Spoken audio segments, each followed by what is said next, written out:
মসজিদের সময় আল্লাহকে স্মরণ করবে, বিসমিল্লাহ আল্লাহুম্মা বিসমিকা আমুতু ওয়া আহইয়া, এই দোয়া পড়ে। এখন তো খাইবার সময় দোয়া মনে থাকে না, আল্লাহর কথা মনে হয় না, তো সব ঘাটে ঘাটে দোয়া মনে হবে, আল্লাহর কথা স্মরণ হবে, আল্লাহর কথা ইয়াদ করবে, আখিরাত থেকে ইয়াদ করবে। ঘর থেকে বেরোবে বিসমিল্লাহি তাওয়াক্কালতু আলাল্লাহ পড়ে বেরোবে।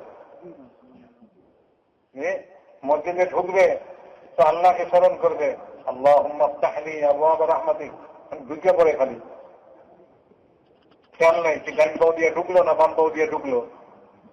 মসজিদের দরজায় লিখে দিচ্ছে মসজিদে ঢুকার দোয়া, আল্লাহুম্মা আফতাহ লি আবওয়াব রাহমাতিক, তারপরেও মনে থাকে না। মসজিদে ঢুকতে সময় খেয়ালই থাকে না যে এই দোয়া পড়া দরকার। যে মসজিদ থেকে বাইরের সময় দরজার মধ্যে লিখে দিচ্ছে যে মসজিদ থেকে বাইরের সময় এই দোয়া পড়বেন, আল্লাহুম্মা ইন্নী আসআলুকা মিন ফাদলিক, তো দেখেও মনে থাকে না, কোরআন করে বেরিয়ে চলে যাবে। হ্যাঁ, দোয়া পড়তে তো মনে নেই। বুঝে আসছে কথা ভাই? এরকম হয় নাকি? হ্যাঁ, এরকমই হয়। আমরা তো মসজিদে ঢুকতেও দোয়া মনে থাকে না, মসজিদ থেকে বেরিয়েও দোয়া মনে থাকে না, অথচ মসজিদের দরজার মধ্যে দোয়া লিখে দিচ্ছে, তারপরেও মনে থাকে না। এই জন্য বলে ভাই তবলিগে যায় আমরা রাস্তায় বেরিয়ে 4 মাস যখন মেহনত করবো তো ইনশাআল্লাহ দেখবেন মসজিদের দরজায় লেখা লাগবে না, শোয়ার কামরার মধ্যে শোয়ার দোয়া লেখা লাগবে না, গাড়ির মধ্যে দোয়া লেখা ঝুলাই দিচ্ছে, দোয়া তো পড়ে না। গাড়িতে বসলে এই দোয়া বলতে হয়, সুবহানাল্লাযী সাখখারা লানা হাযা ওয়া মা কুন্না লাহু মুকরিনিন। এই দোয়া লেখা কাগজের মধ্যে ছাপাইয়া গাড়ির মধ্যে ঝুলাই দিচ্ছে, কিন্তু দোয়া কেউ পড়ে না, দোয়া পড়তে মনে নেই। এই জন্য ভাই তবলিগে যখন যাবো আপনার রাস্তায় মসজিদের পরিবেশে থাকবো 4 মাস, ইনশাআল্লাহ দেখবেন এরপরের জিন্দগি আল্লাহকে স্মরণ করে চলবে, আখিরাতকে স্মরণ করে চলবে। আখিরাত স্মরণ হয়ে গেলে আখিরাত কামাই করা খুব সোজা। আখিরাত কামাইয়ের জন্য কোনো জঙ্গলে যেতে হয় না, বিবি বাচ্চা ঘর সংসারের মধ্যে আখিরাত কামাই হয়। মানুষ যে খরচ করে বিবি বাচ্চার উপরে, মানে এই খরচের টাকা তার আমল নামায় সদকা করার সব লেখা হয়। সে কি এটা বুঝতে খরচ করে? সেটা ঘরের মধ্যে কৃপণতা করে, হাত শিক্ষা রাখে। ঘরওয়ালারা বেশি দিয়ে গেলেনি কেন, বেশি খরচ হলেনি কেন? ছেলের পিছনে খরচ করে, মেয়ের পিছনে, ছেলে মেয়ের লেখাপড়া করবি আর তাদেরকে দিন শিক্ষার জন্য খরচ করে, তো এই সমস্ত খরচগুলো তার আমল নামায় সদকা করার সব।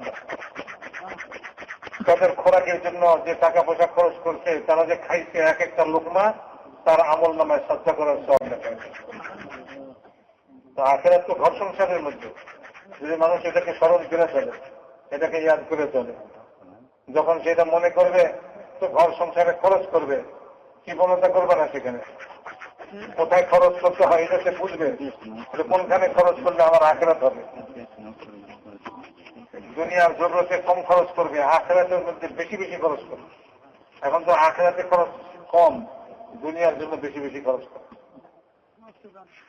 ফকিরের চাইতে চাইতে অস্থির হয়ে গেছে, কিন্তু ফকিরের যেটা দিচ্ছে সেটা পকেটের মধ্যে সবচেয়ে কম মানের, যেটা পকেটে হাত ঢুকাইয়া বাইর করে না। ফকিরে তো বড় আশা করছে, বলে বাবা হাত ঢুকাই দিয়েছে তার বাইর করে না, দিদি বোধহয় বড় নোট দিব না। উনি তো বড় নোট না, উনি ছোট নোট তালাশ করতেছে। ছোট নোট তো হাতে লাগে না, এই জন্য হাত বাইর করতে দেরি হয়েছে, বুঝলেন? তো অনেকক্ষণ পরে যখন বাইর করলো তো শিখি বের করেছে, হাতটি বের করেছে। ফকির তো মনে করছিল বাবা এত লম্বা সময় তখন হাত ঢুকে ইচ্ছে বের করে না, তো বোধ হয় 100 টাকার নোট বের করতেছে, বোধ হয় না 500 টাকার নোট বের করে না। না, তো ওইখানে খরচটা মানুষ আখিরাতে পাইব, এই জন্য ওইটা কম খরচ করে, আখিরাতের জন্য কম করে, নিজের দুনিয়ার জন্য খুব করে। হযরত ওসমান রাদিয়াল্লাহু তাআলা আনহু, ওনার খেদমতে এক লোক সাহায্য নিবার জন্য লোকেরা এসে জিজ্ঞাসা করে মসজিদের মধ্যে, ভাই আমার কিছু সাহায্য দরকার, কে আছে এরকম সাহায্য করতে পারে, একটু ঠিকানা দিতে পারেন? মানুষে করলে হযরত ওসমানের কাছে যাও। সে লোক রওনা দিচ্ছে, হযরত ওসমানের বাড়ির কাছে যায়, বাইরের থেকে শুনতেছে ঘরের মধ্যে রাগারাগি, চিল্লাচিল্লি। হযরত ওসমান রাদিয়াল্লাহু আনহু তার বিবির সঙ্গে রাগারাগি করছে, বলে চেরাগের শরীরটা কেন বাড়াই দিলি, তেল বেশি জ্বলল। এই দেখেন বিবির উপরে রাগ করতেছে হযরত ওসমান, চেরাগের শরীরটা বাড়াই দিয়েছে, একটু তেল বেশি পড়ছে, এই জন্য রাগ করতেছে। তো ওই লোক বাইরে খাড়ায় খাড়ায় এই কথা শুই না চিন্তা করতেছে, বলে যে লোক সামান্য তেলের জন্য এরকম রাগারাগি করে, এই লোক আমারে কি সাহায্য করবো। তো ওইখান থেকে আইসে পড়ছে। পরের দিন আবার মসজিদের মধ্যে ঘোষণা দিতে, বলে ভাই আসেনি কেউ এরকম কোন দানশীল লোকের ঠিকানা দিতে পারে, আমার কিছু সাহায্যের দরকার। মাইসি কামিয়া তোমার না বললাম ওসমানের কাছে গেছে, বলে না না না ওইখানে গেছিলাম, কাম হইব না ওখানে, জানি আমি বুঝছি, বুঝতে পারেন। বলে না না মিয়া কাম হইলে ওইখানে হইব, যাও। তো মানুষের যখন খুব বেশি বিড়াবিড়ি করেছে, তা আবার আজকে রওনা দিচ্ছে। আজকে যখন গেছে তো ঠেলা ভরা টাকা দিয়ে দিচ্ছে, লে যাও।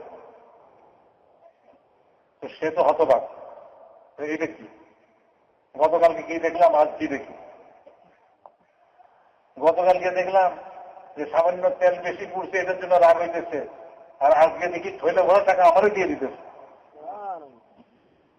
তো হযরত ওসমান জিজ্ঞাসা করেন, কি মিয়া, কি ব্যাপার কি? বলে হুজুর এই ঘটনা।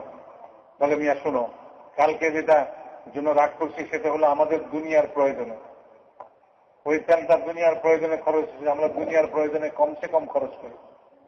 আর আজ যেটা তোমাদের দিলাম এটা আখিরাতের জন্য, আমরা আমাদের আখিরাতের জন্য বেশির চেয়ে বেশি খরচ করি। আমাদের তো উল্টা, আমরা আমাদের ঘর সংসারে মেয়ের বিয়া ছেলের বিয়াতে ঘর সাজাইবো, কত কিছু করবো, মাছি লাগাইবো, লাইট লাগাইবো, ফুজুল খরচ করবো। এই পয়সাগুলি একটা গরিব লোকের দিনে এক গরিব লোকের 2 মাস 3 মাসের খোরাক কি হইবে, 6 মাসের খোরাক কি হইবে না, উনি লাইট লাগাইয়া বাতি জ্বালাইবে।